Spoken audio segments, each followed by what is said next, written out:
Mais c'est important de mettre régulièrement, notamment tous les choux, les crucifères, régulièrement à votre assiette quand vous avez identifié un problème de dominance oestrogénique ou tout simplement que vous êtes sous contraceptif de synthèse, parce que ça aide aussi à éliminer Tout à fait. les oestrogènes de synthèse. Régulièrement mettre ça au menu, c'est très important parce qu'il y en a Ouais. de manière naturelle aussi.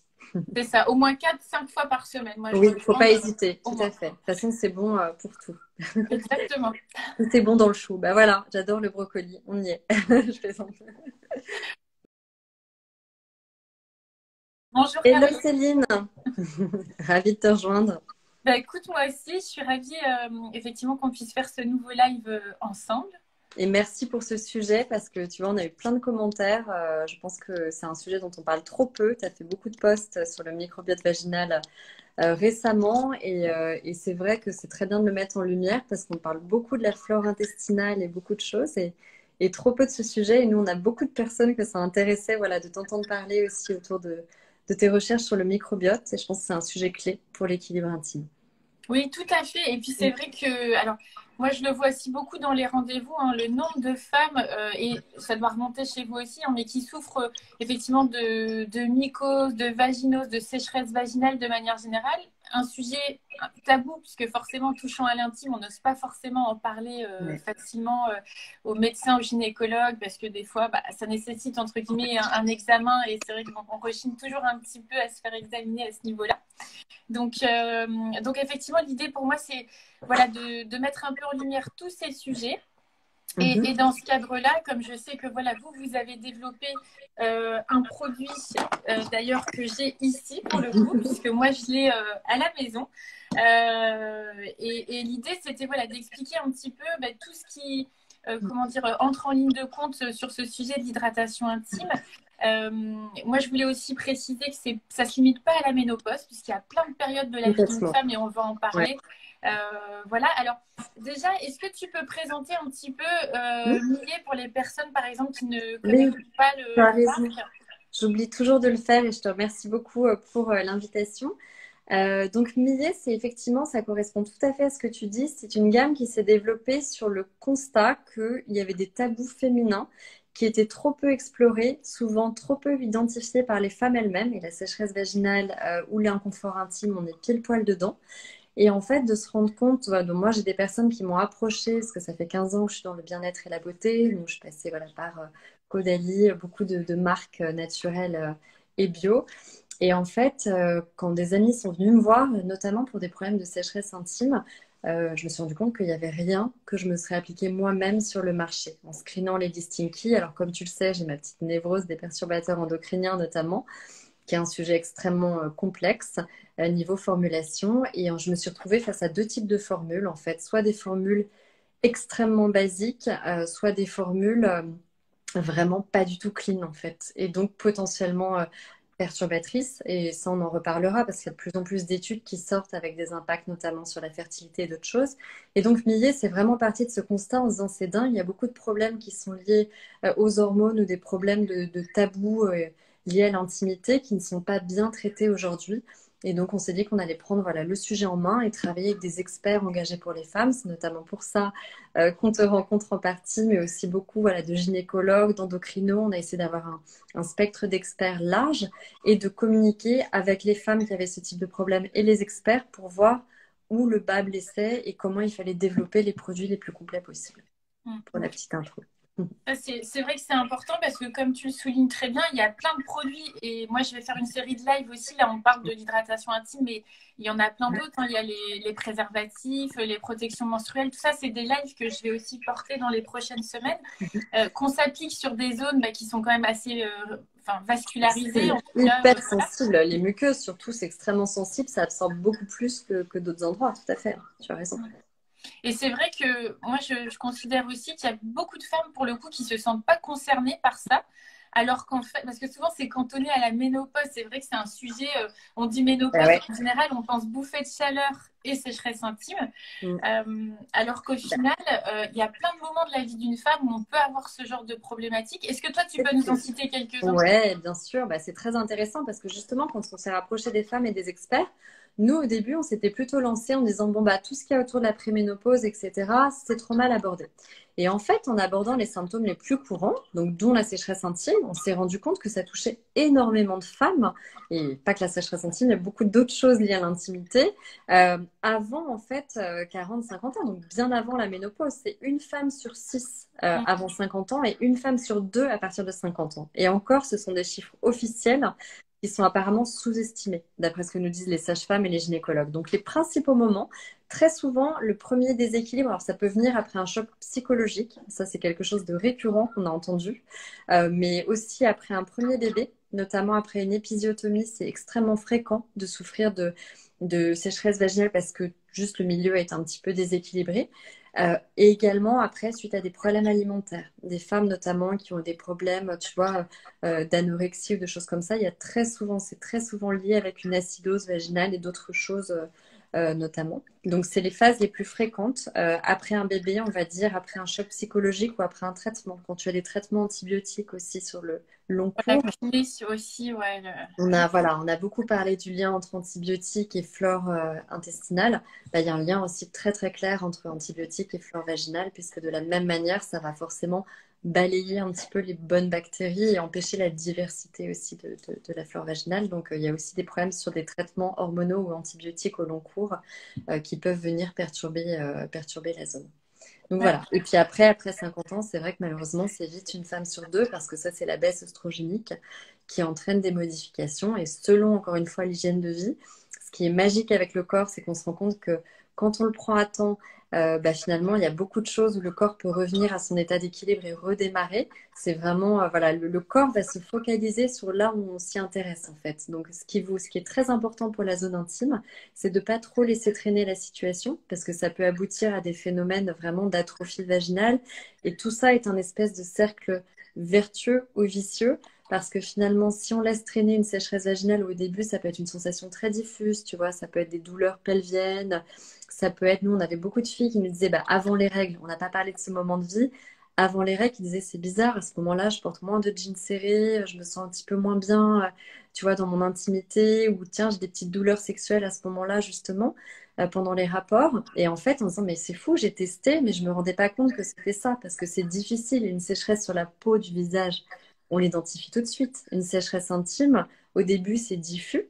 Et après, ça peut devenir très handicapant si on laisse la situation se détériorer, parce que ça ouvre effectivement une potentielle atrophie. Tu as des rétractations des tissus, donc ça devient de plus en plus douloureux. Puis après, c'est la porte ouverte à plus d'infections, à plus de choses.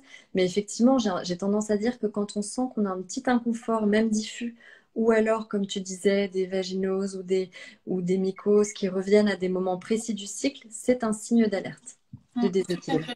Mm. Tout à fait. Et c'est vrai que pour comment dire, resynthétiser un petit peu ce que tu as dit, c'est vrai que souvent on va retrouver ça à des périodes de déséquilibre hormonaux et notamment en termes de carence œstrogénique. Mm. Et par rapport au traitement, donc tout ça, effectivement, c'est vrai. Et moi, je voudrais aussi insister sur quelque chose aussi qui me paraît important. C'est effectivement toutes les femmes aussi eh bien, qui subissent des chimiothérapies. C'est vrai que moi, je connais une épidémie de cancer du sein de femmes Ouais. jeunes autour de moi. C'est hallucinant. Bah, Et il il suffit de faut... regarder les chiffres. Hein. C'est marrant parce qu'on communique presque plus sur le fait qu'on le soigne de mieux en mieux, ce qui est tout à fait vrai. C'est mieux détecté, c'est mieux soigné, mais on communique pas sur le fait qu'il y a une incidence qui explose ces dernières années. Ce que tu vois, c'est juste la réalité. Et C'est surtout pareil. les femmes jeunes en plus. Hein. C'est vrai Ouais. que c'est... Et bah, ça touche plus les femmes jeunes aujourd'hui. Tu as raison, c'est plus entre 30 et 40 ans que l'incidence augmente. Ouais. Ouais, et du coup, c'est vrai qu'aussi les chimiothérapies vont Ouais. aussi entraîner un vrai dessèchement de toutes les Exactement. muqueuses. Et au-delà même, enfin, je veux dire, sans parler de comment dire, de la visée rapport sexuel, rien que pour le confort de la femme, ça peut être hyper important et intéressant Ouais. d'utiliser ce genre de produit pour justement hydrater Oui, cette tu zone. sais, des femmes, donc il y en avait qui se rendaient compte, on disait l'inconfort qui portaient pas de jeans serrés, par exemple, avant leurs règles. Mais c'est les mêmes qui me disaient, tiens, c'est marrant, quand je faisais des étirements ou des choses au yoga, j'avais une espèce de sensation de douleur au niveau pelvienne, mais encore un peu diffus. Le problème de la zone, c'est que c'est souvent diffus. Mais, ou alors une sensation un petit peu de pesanteur aussi. Ce genre de mot est revenu quand on marche à un moment du cycle.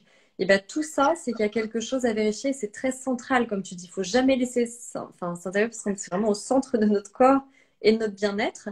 Et c'est une zone qu'on a tendance à oublier par rapport à d'autres parce que ce n'est pas visible. Et effectivement, c'est extrêmement, extrêmement important d'être attentif à ça. Surtout s'il y a un espèce de côté cyclique et que ça se répète ou que ça se détériore. C'est vraiment pas normal. Le moindre rapport où on a mal ou quoi que ce soit, il faut vraiment aller regarder ce qui se passe. Tout à Ouais, fait. ça, c'est effectivement très important. Après, il y a d'autres choses aussi qui vont jouer aussi sur tout ça et je voulais aussi en parler, c'est l'utilisation des fois de savons non adaptés, les lingettes, l'épilation aussi. C'est vrai qu'il y a eu une grande mode et je pense que c'est sur le cas de l'épilation Ouais. intégrale Le aussi. poil protège. Ouais. Merci Céline. Très important de remettre le poil à la mode. Non, mais les poils ont une vocation très claire. Et alors, c'est marrant, je sais pas si tu as vu ça. Non seulement ça protège la zone, parce que c'est un côté un petit peu barrière, mais en plus ça l'hydrate. Parce qu'il ne faut pas oublier que le poil, il y a le sébum aussi qui va glisser, qui va protéger.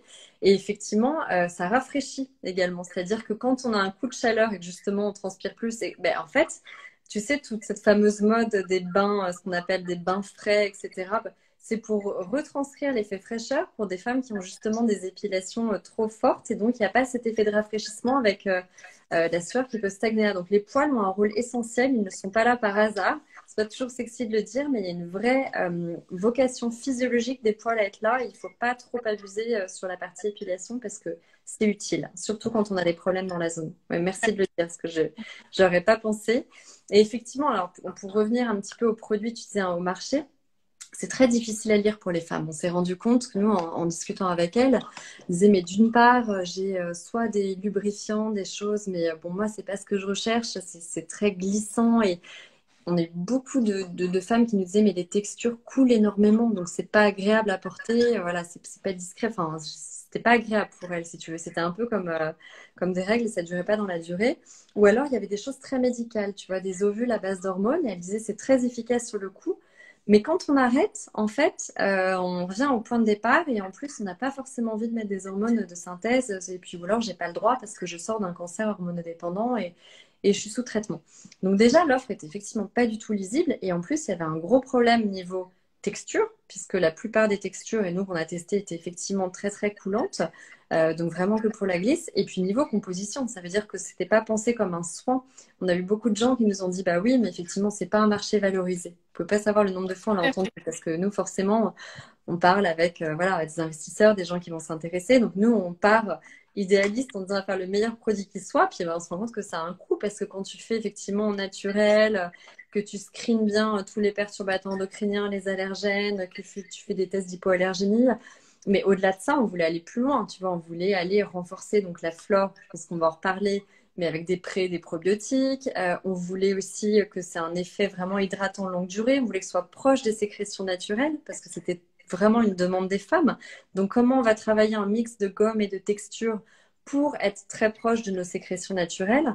Voilà, donc, et tout ça, en fait, de penser comme un soin visage, tout simplement. Et en fait, c'était vraiment ce qui était absent du marché et ce qui nous a fait réagir, quoi, qui nous a dit, c'est pas possible. Il est temps que le marché se démocratise parce que aujourd'hui, c'était vraiment pensé soit en lubrifiant en texture inerte, soit vraiment en soins médicaments. Tu vois, quand il est un peu tard et que je passe à des hormones parce que vraiment, il faut éviter que la situation se dégrade. Or, il y a vraiment moyen de trouver des bons actifs. Tu vois, l'extrait de muguet bleu, notamment, qu'on a, est hyper intéressant. C'est un actif qui est souvent utilisé sur le visage, mais qui a été testé sur les muqueuses, qui permet aussi de renforcer la densité d'innervation de la zone. Et pourquoi ça, c'est intéressant? On parlait de, c'est le corps qui focalise son énergie là où c'est nécessaire. Quand tu as la peau sèche, que ce soit sur le visage ou la zone intime, la première zone qui va trinquer, c'est les cellules nerveuses. C'est celles qui sont à la surface de la peau. Donc ta densité d'innervation à la surface de la peau va être moins forte. On le sait très bien. Les personnes qui ont les peaux très sèches ou les peaux très ridées, tu sais, ont un petit peu moins de sensation que quand tu as une peau justement bien nourrie et plumpy. Et ben, c'est la même chose qui se passe au niveau de la zone intime. Le fait de renforcer la densité d'innervation de la zone va relancer automatiquement le cercle vertueux de lubrification naturelle. Donc ça veut dire qu'au-delà de ne faire que pansement, si tu veux, inerte et jusqu'à glisse, tu vas vraiment aussi faire en sorte que entre ta flore vaginale rééquilibrée et effectivement la densité d'innervation de la zone, de relancer naturellement la lubrification du corps, en plus de l'effet que tu apportes. Donc c'est vraiment cette idée, en fait, c'est d'en mettre de moins en moins et de le faire comme un soin, en fait. Oui, c'est ça. C'est-à-dire que moi, dans mon esprit, comment dire, effectivement, le lubrifiant, ça va être quelque chose qu'on va utiliser ponctuellement, par exemple, pour faciliter La rapport glisse. sexuel, voilà, par exemple. Et puis, il y a ce type de produit qu'on peut vraiment utiliser comme un soin tous les jours pour apporter le confort. Et en plus, on peut peut-être parler de sa composition, mais du fait de sa composition, il y a une action qui est un peu prolongée, enfin, en tout cas, à effet Tout à prolongé. fait. Alors oui, les deux choses qu'on a fait, parce que c'était aussi une demande des femmes, il y avait des femmes qui pensaient juste avoir besoin d'un lubrifiant de temps en temps, mais qui disaient, c'est quand même ce qui est super gênant, c'est de devoir tout le temps le mettre avant un rapport. Parce que du côté coulant, etc., puis en fait, c'est très coulant, très glissant, mais donc c'est non persistant, puisque Oui. c'est le femme. Et résultat, bah, nous, les deux options qu'on voulait, c'était d'abord quelque chose de très confortable à porter, c'est-à-dire qu'on puisse, et puis qu'on puisse appliquer plusieurs heures avant un rapport et que ça fonctionne. Ça, c'était vraiment important. Et donc, on a travaillé par deux côtés, évidemment, la densité de la texture. Je pourrais montrer, mais quand on le met sur la main, vraiment, Oui, c'est je très l'ai aussi. adhérent. C'est vrai. Et bah oui, parce que c'était très différent. On a vraiment comparé avec beaucoup de textures et ceux qu'on trouvait plutôt intéressants. Et à chaque fois, on les trouvait trop coulants. Et on nous a dit encore une fois, mais vous allez un peu contre le marché. Ben non, on va pas contre le marché. On a entendu les femmes et à chaque fois, elles disaient c'est ça qui pêche. Et de l'autre côté, en fait, on a mis un mix de gomme qui permet en fait à la texture de cibler, parce que la muqueuse est une zone très particulière, très humide forcément. Donc c'est un assemblage de gomme qui va permettre de cibler plus spécifiquement les zones sèches et d'y adhérer. C'est-à-dire que la texture va se répartir en ciblant et il y a une espèce de côté, alors elle n'est pas collante à la texture, mais oui, ça va plus adhérer en fait, ce qu'on appelle une texture bioadhésive qui est vraiment travaillée pour adhérer à la muqueuse et ce qui permet de le mettre plusieurs heures avant un rapport. Et nous, on était hyper ravis parce qu'un des points clés qu'on a fait pendant notre test d'usage, quand on a testé par un laboratoire, là, sous contrôle gynéco, on a dit est-ce que, et elles avaient 20 jours de test, hein, qu'on avait beau stresser, est-ce qu'elles arrivent à l'appliquer de moins en moins dans le temps? C'est-à-dire que tu passais de une ou deux applications quotidiennes à une seulement par jour ou une tous les 2 jours. Et c'est ce qui s'est passé sur 20 jours sur certains profils de femmes. Et pour nous, c'était clé parce qu'on pense que c'est quand même contraignant quand on a ça, comme tu le disais, c'est difficile à vivre, on s'en rend pas toujours compte, on n'a pas envie d'en mettre matin, midi et soir. Et donc, c'était très important pour nous d'avoir ce genre de texture et d'action qui permettait d'en mettre de moins en moins. Tout à fait. Ouais, il y a un effet qui est prolongé dans le temps du fait de la compo aussi qui est ultra Ouais, intéressante tout à avec fait. l'acide hyaluronique Mm. Ah notamment, bah, l'acide le hyaluronique, Mickey. ouais, le propandiol, c'est extrêmement intéressant. Ça sonne mal comme ça, mais c'est un actif humectant qui est incroyable et qui fonctionne en synergie de manière très très intéressante avec l'acide hyaluronique. Voilà. Et D'ailleurs, excuse-moi, je te dis-moi. coupe mais pour bien expliquer, parce que c'est vrai que le nom fait très chimique en soi, mais c'est un dérivé du maïs. Enfin, initialement, je crois que Exactement. c'est ça. Hein. Ouais, alors il faut se méfier. Ça, je fais un petit truc parce que moi, ça fait 15 ans que je travaille dans le bio et naturel et toujours été obsédée par mes listing kits, tu sais, mes perturbateurs. Il faut faire très attention parce que souvent, on a tendance à confondre le naturel, les noms. Il y a plein de noms un peu barbares dans ces listing kits.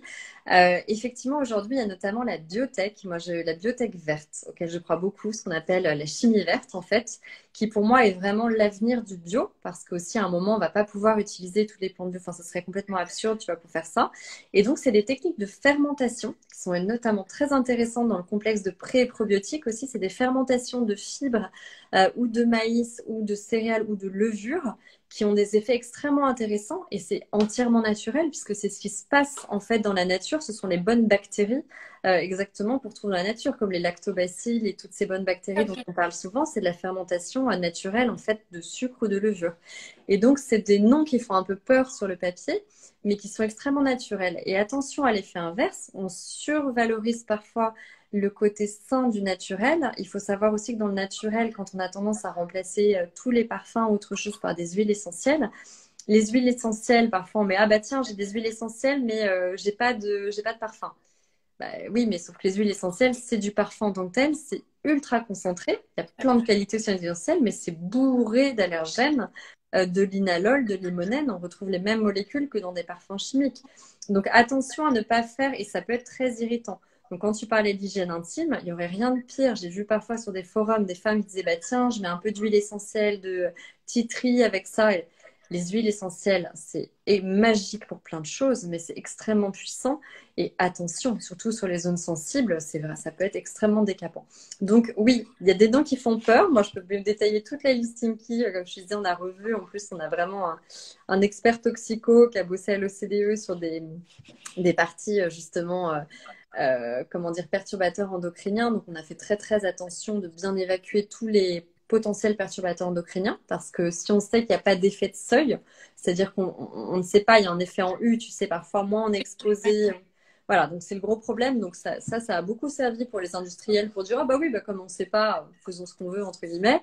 Non, en fait, il y a quand même quelque chose de précis, c'est que si on ne met pas tous les ingrédients controversés ou perturbateurs endocriniens supposés, dans ces cas-là, il suffit juste de faire une liste négative et de ne pas les mettre, quoi. Et c'est faisable, en fait. Ça met juste plus de temps de travailler les formules en naturel, c'est sûr, mais c'est faisable. Donc, il faut arrêter. Surtout que sur les perturbateurs endocriniens, il y a en effet un principe aussi qu'on oublie beaucoup, c'est que contrairement à plein de, on va dire, de molécules pharmacologiques, en ce qui concerne les perturbateurs endocriniens, c'est que la dose ne fait pas le poison et que des fois, une exposition même minime à un certain produit peut mettre des années, des mois à donner des conséquences, voire même des effets transgénérationnels, comme on l'a vu. Donc, c'est vrai que c'est d'autant plus intéressant de l'avoir fait. Et puis, en fait, les perturbateurs endocriniens, ce dont on se rend compte, et on pouvait vraiment être que irréprochable sur ce produit, c'est que c'est vraiment des phases de vie et aussi les endroits où on les applique. On va être beaucoup plus sensible, effectivement, quand on applique sur la zone intime que quand on fait quelque chose qui se rince sous la douche. Donc, effectivement, en dehors de la partie environnementale, nous, c'était hyper important d'être ultra clean sur ce produit. Alors, parfois, Céline qui dit on a presque envie de le mettre sur son visage. On parle du gel intime. Alors, je fais ma pub. Ah, merci, c'est meilleur que moi. Du gel intime Millet. Ouais, et alors d'ailleurs, vous avez tous les labels, hein, enfin en tout cas une grosse partie. Il est Ecoster, Cosmétique Bio et Cosmos. Alors en fait, ça pour tout te dire, c'est un petit peu la même chose. Enfin, quand tu choisis maintenant ton label bio, tu vas le définir par rapport à tes différents organismes. Et en fait, tu as le choix, tu as des normes nationales et tu as des normes européennes. Et nous, on a été vraiment sur la norme européenne parce que c'est celle donc, qui est en fait le label Cosmos européen certifié par EcoCert. Après, c'est l'organisme de certification. Donc tout ça, grosso modo, ça veut quand même dire la même chose. Ce que je tiens à dire, c'est que vraiment, pour moi, c'est très bien un label, et notamment un label bio, le label Cosmos et le label français à l'origine qui a été élargi au niveau européen comme gage de qualité. Donc c'est un très bon label. Mais ça ne suffit pas. C'est-à-dire que nous, on a été quand même plus loin que ça. C'est-à-dire que c'est très important tu vois, on parlait des huiles essentielles, des allergènes. C'est typiquement souvent dans le label, je trouve que c'est un peu le seul défaut d'ailleurs du label bio, c'est d'avoir tendance à autoriser des huiles essentielles, toutes les huiles essentielles dans le label Cosmos, alors que, attention, moi je vois les codes de cosmétovigilance et autres exploser. Donc, le bio ne protège pas de tout. En revanche, effectivement, il y a une liste négative d'ingrédients qui est très intéressante parce que c'est cette liste négative qui va permettre de ne pas prendre de risques, notamment au niveau perturbateur endocrinien. Il y a un screening qui est régulièrement mis à jour, qui donne beaucoup plus de garanties que d'autres labels. Après, oui, je ne sais pas si je t'en ai parlé aussi. Je ne sais pas si tu as vu récemment des études. Alors, enfin, mais si je vous dirai après un petit peu. Oui, on répond. Il va être en pharmacie, il va être lancé bientôt. Après, on est une toute jeune marque, hein, donc on n'est pas encore dans 500 pharmacies. Mais voilà, et sur notre site millet.care, par contre, vous pouvez trouver. Donc juste, je ne sais pas si tu as vu, mais il y avait des études qui sont parues récemment sur toute la partie fertilité, en disant aussi attention pendant les rapports. Je ne sais pas si tu as vu ça, c'est sorti très récemment, sur le fait que les gels lubrifiants pouvaient être nocifs à la fertilité, notamment pour concevoir. Ça, c'est aussi extrêmement important parce que quand on a eu tendance à faire des textures justement très lourdes, et tu vois, notamment celles à base de paraffine ou celles qui pouvaient modifier parfois le pH, on en reparlera, et bien en fait, ça pouvait aussi empêcher les spermatozoïdes de bien progresser et agir un peu comme un spermicide. Donc c'est aussi très très important pour le coup. Même si vous choisissez juste un lubrifiant simple, voilà, pour des occasions et tout, de bien choisir. Et là, pour le coup, parce qu'on parlait du label bio, de privilégier du bio parce qu'il y a une vraie différence. Ça veut dire que tous les produits, notamment à base de silicone, qui ne sont pas autorisés en bio, sont ceux qui étaient dans le radar pour empêcher la bonne progression des spermatozoïdes, notamment.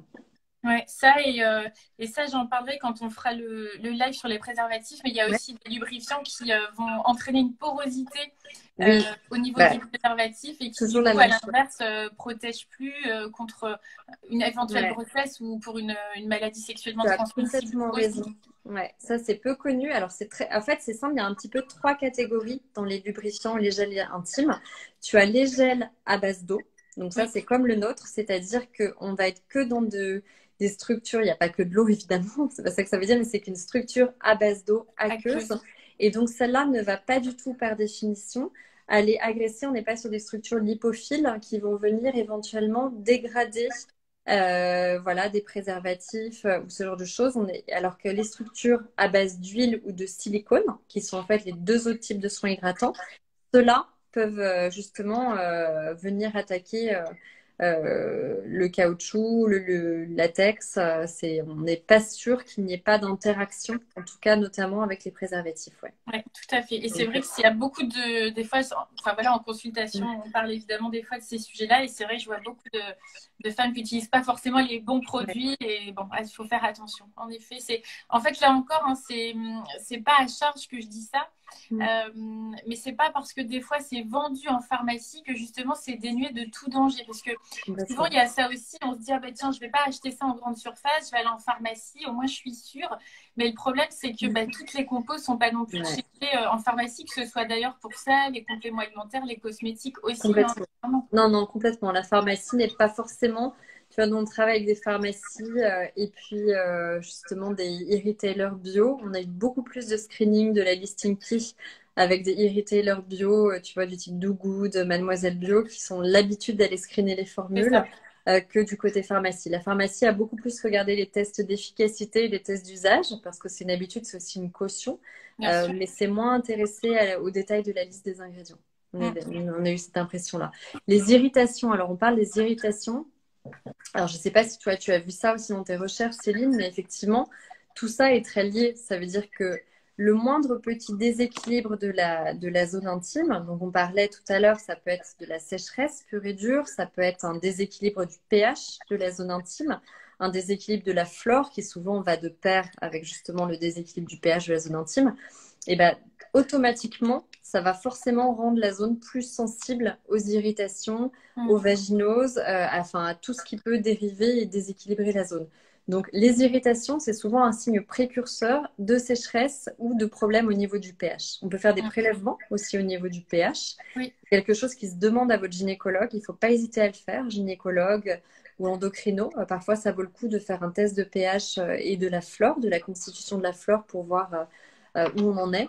Mais les irritations, dans tous les cas, surtout si c'est à répétition, oui, c'est un signe qu'il faut protéger, hydrater la zone et ne pas hésiter à mettre effectivement en prévention pour avoir moins de phénomènes à répétition. Il y a beaucoup de femmes notamment qui ont tendance à avoir des infections urinaires, tu sais, ouais, après des rapports et autres. Là, j'ai vu plein d'articles aussi en creusant que, par exemple, vraiment aller aux toilettes, faire c'est pipi ça. après un rapport, et puis voilà, faire attention, éventuellement protéger un petit peu la zone avant. Et là, pour le coup, mettre un lubrifiant ou un gel intime, oui, ça renforcerait et ça pourrait permettre de limiter le phénomène. Oui, parce que ça aussi, c'est une cause aussi, la fréquence des rapports sexuels, quand on en a trop, mais aussi quand on en a trop. Ouais, c'est Parce très que quand on intéressant. en a trop peu, et bien du coup, on va moins souvent, entre guillemets, lubrifier cette zone. Enfin, en tout Ouais, cas, elle va moins bien se lubrifier. Et donc, voilà, comme je dis toujours, c'est l'idée, il faut trouver le bon rythme, entre guillemets, en fonction de chacune et de sa relation de couple, évidemment. ouais, Mais c'est vrai que de par les frictions que ça engendre, ça va favoriser effectivement, comment dire, cette petite inflammation au niveau de cette zone.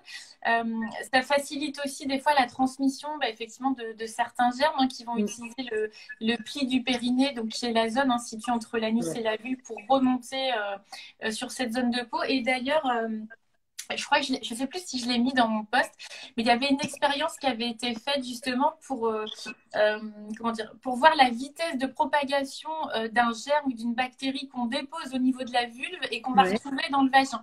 Si, Et donc, si, je l'ai vu dans tes posts. Ah ouais, ouais, c'est dingue. Ouais, et en fait, on dépose sur une ouais. serviette hygiénique, enfin les Si, bactéries j'ai en vu question. ça. on les met au contact de la vulve. Donc, en gros, bah, c'est une serviette qu'on dépose dans on va dire, un fond de culotte et qu'on porte. Et au bout de 20 minutes, on retrouve déjà trace des germes au niveau du vagin. Donc, c'est fou. Ouais, ça, c'est vrai que c'est la constitution féminine, tu as raison de le dire, parce qu'il y a quelques règles de base du type aussi les sous-vêtements, on n'a pas parlé. Alors, pas trop d'hygiène intime, on en parlait, enfin, au maximum, normalement, et c'est externe et c'est plutôt de l'eau et c'est très bien comme ça. Mais aussi les sous-vêtements en coton, surtout quand il commence à faire chaud, qu'on transpire, c'est des matières bien respirantes et naturelles. Et puis, comme tu dis, bah, la zone est très proche. On a une petite zone très, très courte entre bah, la partie donc interne vaginale et puis finalement l'anus, donc qui rejette beaucoup de matières, donc souvent riches en bactéries et pas toujours en bonnes bactéries. Donc, c'est extrêmement important, même pour les petites filles et autres, de bien apprendre, voilà, à essuyer, à avoir une hygiène intime. En tout cas, bien séparer au maximum les deux zones, c'est extrêmement important, comme tu dis. Parce que ouais, c'est la cause numéro 1 d'infection urinaire, même et urinale, hein. C'est-à-dire, c'est des bactéries qui remontent par l'urètre.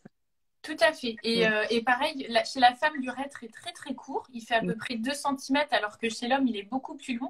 Et ce qui explique aussi pourquoi les femmes sont beaucoup plus sujettes aussi aux cystites. Hein, finalement, c'est vrai que je connaissais plus la statistique, mais je crois que c'est 3/4 des femmes qui ont une cystite. Qui auront ou ont eu une cystite. Alors après, ce qui est très étonnant toujours, c'est que les femmes ont des ressentis très différents. Tu en as qui vont très très mal le vivre avec vraiment des brûleurs, des brûlures, des démangeaisons et tout ça très fortes et voilà, une incapacité, tu vois, pendant un moment. Et d'autres qui vont même pas s'en rendre compte où ça va aller jusqu'à l'infection rénale jusqu'à ce qu'elles s'en rendent compte. Donc c'est ça qui est très difficile aussi, qui est un point à souligner dans les tabous. Faire attention au moindre ressenti, ça peut être une démangeaison, ça peut être une petite sensation de brûlure un peu diffuse, ça peut être juste un inconfort de temps en temps, on parlait de moins mettre. Mais il faut faire attention à ça, il ne faut pas hésiter à se faire tester parce qu'on n'arrive pas à avoir, on va dire, des symptômes extrêmement identiques d'une femme à l'autre. C'est ce qui nous a beaucoup marqué pendant notre enquête. Mais dans tous les cas, c'est une zone où, voilà, où les choses qui est très importante, où les choses peuvent se dégrader, où les choses peuvent remonter vers les reins, vers l'urètre et tout ça. Donc, il faut vraiment faire attention. S'il y a un message à poser, c'est que n'hésitez pas, voilà, à faire tester par le gynécologue, à en parler. En tout cas, la première étape, même si c'est la zone intime, c'est tout à fait normal d'en parler et que ça arrive à toutes les femmes. Mais effectivement, attention parce qu'il y a beaucoup de choses qui peuvent remonter et impacter l'équilibre du corps en entier par cette zone. Et comme tu le disais tout à l'heure, là aussi j'en avais parlé un petit peu, c'était le score de Nugent qui va quantifier en fait la flore vaginale. Donc là, on teste pas la qualité, la qualité des différentes comment dire, des bactéries, mais uniquement la quantité. Et puis le pH aussi, qui normalement doit être légèrement acide pour éviter la prolifération. Et dès lors que ce pH est perturbé, c'est la porte ouverte. Donc ça, alors c'est pareil, normalement ça se fait chez le gynéco. Et bon, c'est vrai que moi j'ai donné un petit tuto, enfin on peut le faire soi-même à la maison aussi en achetant du papier pH. Bon, évidemment c'est mieux de le faire chez le gynéco, évidemment. Mais si pour une raison ou une autre il ne le pratiquait pas, ça peut des fois être un indice aussi, parce que c'est pareil, des fois les délais de consultation pour obtenir des rendez-vous sont aussi très longs. Donc dans l'attente, ça peut valoir le coup des fois d'en parler. C'est long, et puis c'est pas quelque chose que les gynécologues ont l'habitude de proposer. Tu vois, on en parlait avec des gynécologues quand on a sondé cette histoire de pH vaginal. Et très souvent, tu vois, même au niveau de la ménopause, donc quand tu as une baisse des oestrogènes, c'est là où naturellement ton pH a tendance à devenir un peu moins acide et donc créer la porte ouverte à plus de désagréments. Et en fait, ce qui est étonnant, c'est qu'ils ne le font pas forcément spontanément parce qu'ils disent, bah non, nous on est médical et donc très souvent, j'ai entendu s'il n'y a pas de problème visible d'atrophie vaginale ou ce genre de choses, ou de prolapsus ou peu importe, on n'intervient pas. Donc on n'est pas dans la pathologie, mais justement, on en parlait avec Céline, ne laissez pas dégrader. C'est un signal que le corps envoie.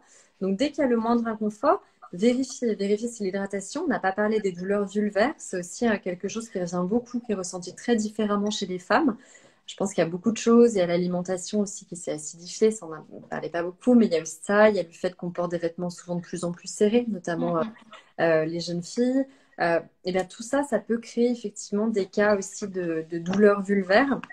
Pareil, c'est quelque chose dont il faut parler vite au médecin, tester, ne pas hésiter justement à mettre des soins très doux, mais ne surtout pas aller dans la surhygiène et ce genre de choses quand il y a des douleurs vulvaires. C'est pas du tout le point. Plutôt faire attention à la qualité des sous-vêtements, à l'alimentation, à l'hygiène de vie en général, mais il ne faut pas laisser traîner parce que ça ne peut que se dégrader si on laisse traîner.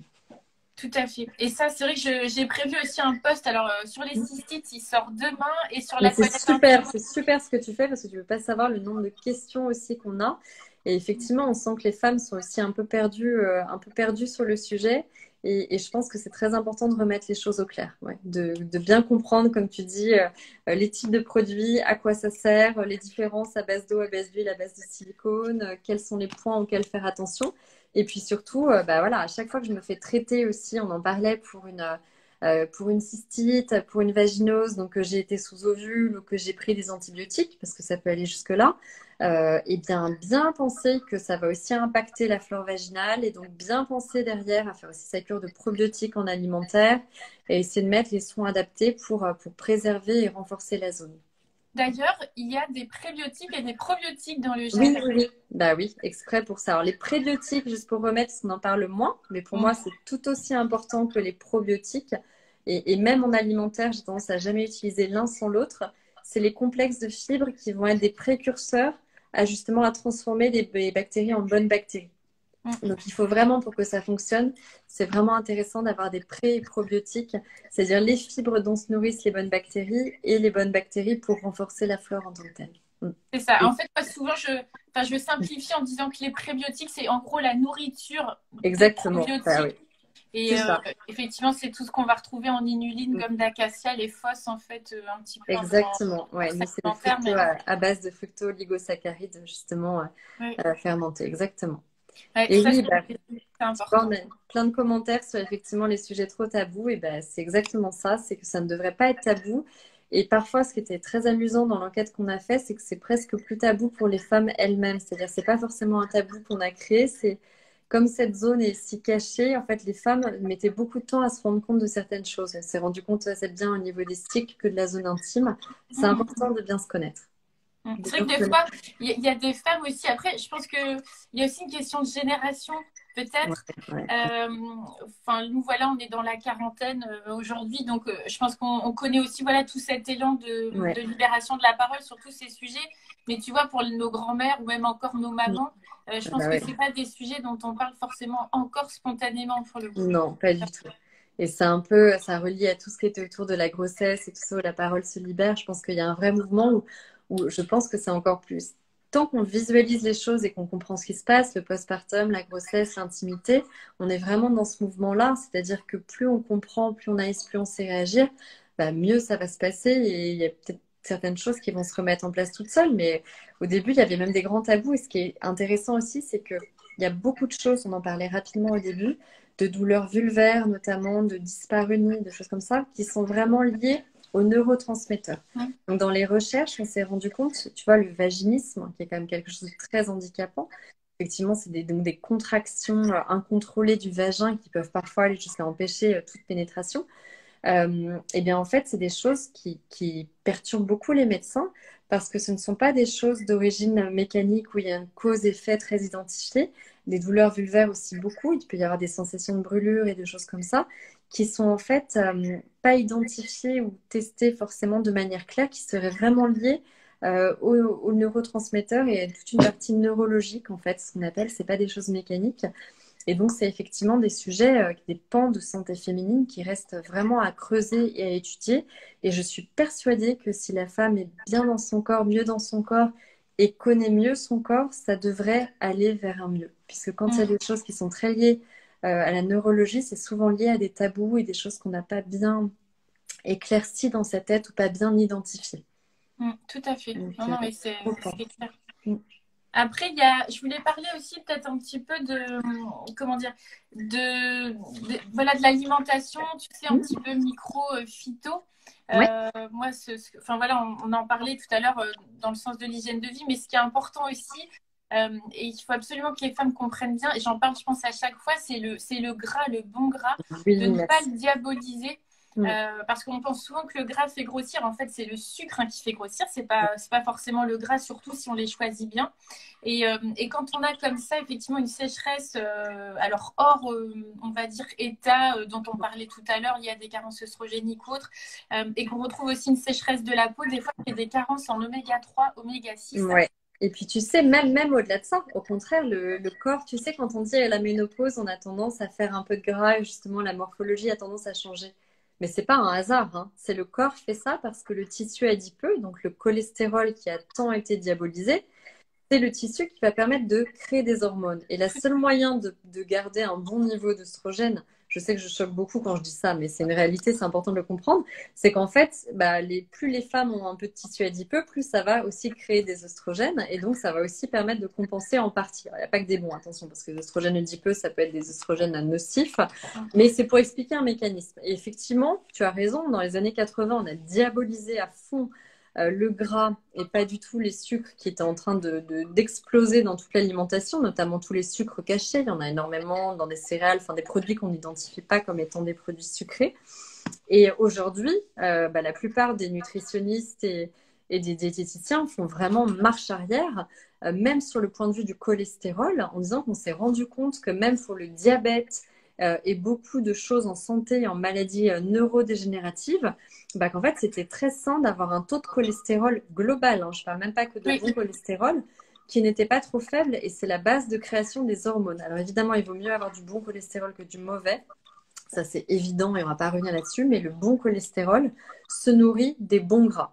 Et les bons gras, qu'est-ce que c'est? C'est surtout les oméga 3 que tu citais, parce qu'on a tendance à avoir trop d'oméga 6 qui sont pro-inflammatoires par rapport aux oméga 3. Et donc, les oméga 3 les plus biodisponibles, c'est souvent les oméga 3 d'origine animale, donc les poissons gras, mais aussi voilà, l'huile de noix. Enfin, il y a beaucoup d'huiles végétales qui sont aussi riches en oméga 3. Et effectivement, un petit peu au détriment des matières grasses animales du type beurre et autres, qui sont beaucoup plus riches effectivement en oméga 6. Et puis après, il y a des choses très intéressantes à prendre, notamment je pense aux femmes qui ont souffert d'aménorrhée ou souvent liées à des anorexies qui ont duré longtemps, donc qui ont vraiment privé leur corps de manière forte de gras et d'autres nutriments. C'est aussi les huiles de bourrache et les huiles de nagre qui sont très intéressantes aussi, et puis des oméga 3 titrés en EPA, DHA, qui peuvent être un vraiment bon moyen d'aider le corps en fait, voilà, à récupérer et à recréer notamment des cycles ovulatoires et un équilibre à ce niveau-là. Parce que l'aménorrhée, il faut aussi bien comprendre que c'est un phénomène où bah, le corps va fermer les vannes, il n'a plus assez d'énergie pour bien fonctionner. L'ovulation prend beaucoup d'énergie, le côté cyclique prend beaucoup d'énergie, donc il va un peu fermer les vannes. Donc il faut vraiment prendre le temps de recréer, de lui réapporter les bons gras et les bons nutriments pour qu'il puisse fonctionner et que la machine reprenne correctement. Tout à fait. Donc, Et après, quelque chose que je conseille, moi, en plus de l'huile de bourrache, ça va être l'huile d'argousier en oui, capsule pour les oméga 7, pour le coup, puisque là, pour le coup, les sources alimentaires, elles sont... Enfin, il n'y en a pas beaucoup. il n'y en a pas. Et l'huile d'argousier, elle est plutôt bonne aussi là, pour agir sur notamment les muqueuses aussi, la peau sèche, ça joue très très bien aussi. Hyper intéressant. Même sur les cheveux, il y a beaucoup de choses pour l'argousier. C'est un produit qui est très intéressant. Ouais. De lin, cameline, chanvre, péria. Oui, tout à fait. Ouais, ouais, il y en a plein. Noix aussi. Noix est très riche. Les oléagineux. Après, ce qui est intéressant, c'est de varier les sources. Par exemple, quand on dit qu'il faut plus d'oméga 3, aussi un point intéressant, et ben, c'est très bien de varier les poissons gras. Donc, on fait voilà, la truite, le saumon, mais aussi des huiles végétales, des oléagineux. Plus on va varier les sources, plus on va avoir une bonne biodisponibilité de ces acides gras. Ça, c'est très important. De ne pas être monomaniaque en disant je prends mes 2 cuillères d'huile par jour. C'est pas forcément le meilleur. Et les graines de lin, il y a beaucoup de graines, les graines de lin, les graines de chia, des choses comme ça ont des apports aussi très intéressants. Les graines, ne pas oublier de les moudre, surtout avant de les consommer. Et après, il y a une plante aussi, moi, que j'aime bien. Alors, de manière générale, pour la femme ménopausée, mais pas que, aussi, voilà, à partir de la quarantaine, non seulement quand on est fatigué, mais si effectivement on a des problématiques de sécheresse, c'est la maca, qui agit aussi pas mal sur voilà, la libido. Ouais. Et sur la libido aussi, mais aussi sur la sécheresse vaginale pour le coup. Après, tu sais, les plantes, c'est toujours, ça dépend des femmes. C'est-à-dire qu'on ne pourra jamais avoir de réponse, comment dire, qui convienne à toutes parce qu'on est toutes voilà, très biochimiquement différentes. Tu vois, tu parlais des oméga 3, j'ai connu plein de femmes sur lesquelles ça a fait des miracles parce qu'elles en avaient besoin, très certainement, et donc ça a comblé un déficit. Moi, ça m'a jamais fait d'effet. J'ai toujours eu des taux d'oméga 3, je pense, tu vois, très élevés, alors que le magnésium m'a fait beaucoup d'effets parce que je pense que j'étais toujours carencée par plein de... Donc, c'est très important quand vous testez quelque chose. On parlait de l'huile de bourrache, tu parlais de la maca. testez un par un. Ne testez pas 40 plantes en même temps. Ne testez pas des produits avec 12 plantes, 15 vitamines et minéraux. Ça, c'est vraiment l'erreur basique. C'est très compliqué, la micronutrition. Il y a plein d'interactions qui peuvent se faire. On commence toujours par l'alimentation, parce que sinon, c'est un coup d'épée dans l'eau. Il n'y a pas de pilule miracle. Et après, effectivement, tester des plantes. Il y a des gens à qui la maca fait des effets dingues. Il y a aussi des gens à qui ça ne fait pas du tout d'effet. Mais donc, voilà, j'ai toujours un petit peu de mal à généraliser au niveau des plantes. Mais par contre, c'est quand même très important de tester ces plantes bien dosées, bien titrées, une à une. Ouais. C'est ça. En fait, je crois qu'il y a aussi un truc qui explique des fois aussi l'impact des plantes. Alors, il y a effectivement cette bio-individualité, qui est le principe que tu évoquais et que, voilà, qui est cher aussi, moi, dans mon approche. Je le mets toujours en avant aussi. C'est-à-dire qu'on est toutes différentes et du coup, les choses ne vont pas forcément agir de la même façon. Mais c'est vrai qu'au niveau des compléments alimentaires, des fois, on oublie de le dire aussi, mais il y a tous les jours, il y a je ne sais pas combien de marques de compléments qui se tout et n'importe quoi, soyons clairs. Et c'est ça. Et du coup, des fois, pour une même plante, on va pas avoir la même origine, on va pas avoir le même titrage, il va y avoir des excipients, le dosage n'est pas le même. Enfin, c'est très compliqué. Et donc, c'est pour ça qu'il faut toujours essayer de comparer à complément alimentaire égal. Déjà, regardez les dosages, les labels. Il faut savoir qu'au niveau des plantes, il y a quand même beaucoup de choses très polluées. Moi, j'ai travaillé longtemps dans les compléments alimentaires. On s'est revérifié des lots, des baies de goji, des plantes qui se vendaient bio, qui étaient bourrées de pesticides. Donc, faire très attention à ça aussi. Des prestataires de confiance, évitez pour moi quand il y a plus de 4 vitamines ou minéraux. Bon, moi, je ne suis pas du tout parce qu'il y a trop d'antagonisme dedans. Alors, on demandait, pardon, le magnésium sous quelle forme? Avec le magnésium, voilà, encore une chose dont on parlait avec les oméga 3. Pour moi, l'idéal, c'est de varier les formes. Le bisglycinate, par exemple, toutes les formes ont leurs avantages et leurs inconvénients. Le bisglycinate, qui est une des formes que je préfère avec l'oxyde marin de magnésium, ça a une bonne biodisponibilité. En revanche, ça peut être un peu agressif sur l'estomac ou ça peut avoir des effets laxatifs. Donc en fait, il vaut mieux varier les formes et puis ne pas oublier les formes alimentaires. Le magnésium, une poignée d'amandes par jour, c'est très bon. Peut-être en les faisant tremper, Céline, tu en reparleras, toi, sur le côté alimentation. Mais le magnésium, voilà, il se trouve dans beaucoup d'aliments, la banane, etc. Et plus on varie les formes, mieux c'est. Et même au niveau des compléments alimentaires, c'est bien de ne pas prendre toujours les mêmes formes. Et qu'est-ce qu'on pense du donkai? Bah oui, l'angélique, c'est pareil. Ça fait beaucoup d'effets chez certaines femmes. Moi, la seule chose, alors le donkai, c'est l'angélique et on a choisi, en tout cas dans notre gamme, de ne pas prendre de phytohormones. Alors pourquoi? Parce que on voulait avoir quelque chose de très lisible. On parlait des perturbateurs endocriniens tout à l'heure. Les phytohormones, aujourd'hui, c'est un sujet, je pense, intéressant qui fonctionne très bien chez certaines femmes. Pour les femmes caucasiennes, on estime que c'est à peu près 30% des femmes qui réagissent très bien aux phytohormones, donc pour lesquelles les phytohormones ont un effet bénéfique. Donc là, on va parler des lignanes, donc le lin, on l'a évoqué, le soja, etc.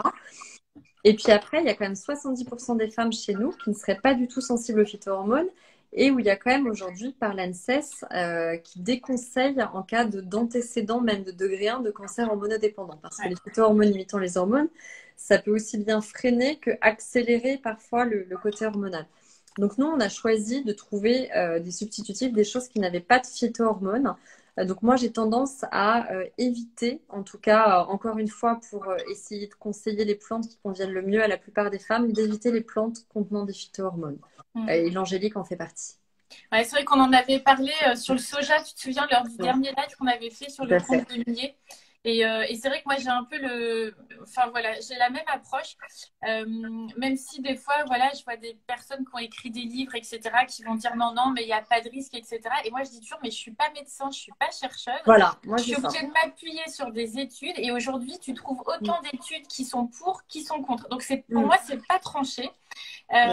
Moi, j'applique le même principe de précaution, c'est-à-dire que j'espère et j'ai hâte qu'on nous dise que les phytohormones, tout va bien et que ça a les mêmes côtés bénéfiques chez nous que par exemple au Japon où tout se passe bien parce qu'elles en mangent tout le temps avec des fortes doses depuis des générations, donc elles ont un microbiote adapté. Mais aujourd'hui, je n'ai pas eu le signal qui me dise oui, non seulement ça va être efficace et ça ne sera pas potentiellement nocif chez tout le monde. Donc j'ai préféré ne pas les utiliser. Non, mais C'est un principe de bon sens. Et d'autant plus que, je le rappelle aussi souvent, mais la majeure partie du soja qu'on trouve, elle est OGM déjà. Enfin, en ce qui concerne le soja, hein, principalement. Pour les autres, voilà. Mais... Et je crois que c'est plus de 80% de la production qui est OGM. Donc ça aussi, hein, même pour les végétariens, végétaliens, je sais que des fois, c'est des sources intéressantes de compléments en protéines, etc. Mais souvent, c'est ultra transformé. C'est bourré d'OGM, c'est très très compliqué par rapport à... Fais attention, moi j'ai vu des choses justement, on parlait des perturbations endocriniennes, à un moment il y a eu le mode du végétal, donc pour le lait d'amande, etc., il n'y a pas de problème identifié, mais alors j'ai vu beaucoup de gens avec des problèmes hormonaux se précipiter vers du lait de soja, des yaourts au soja, sachant que c'est extrêmement dosé et qui se retrouvent avec des problèmes encore exacerbés. Encore une fois, attention à ne pas faire le biais. Le végétal ne veut pas dire absolument dénué d'effets secondaires. Il faut faire très attention, et particulièrement le soja, il peut y avoir des dosages très très forts. Donc il faut faire attention. Je vois, pardon, la méthode de la rotation des graines pour les problématiques hormonales. Oui, le seed cycling. J'ai fait un post aussi dessus. Ouais. Et... Alors, pareil, moi, j'ai eu des retours très contradictoires, en tout cas. Il y a des femmes chez qui ça a été formidable.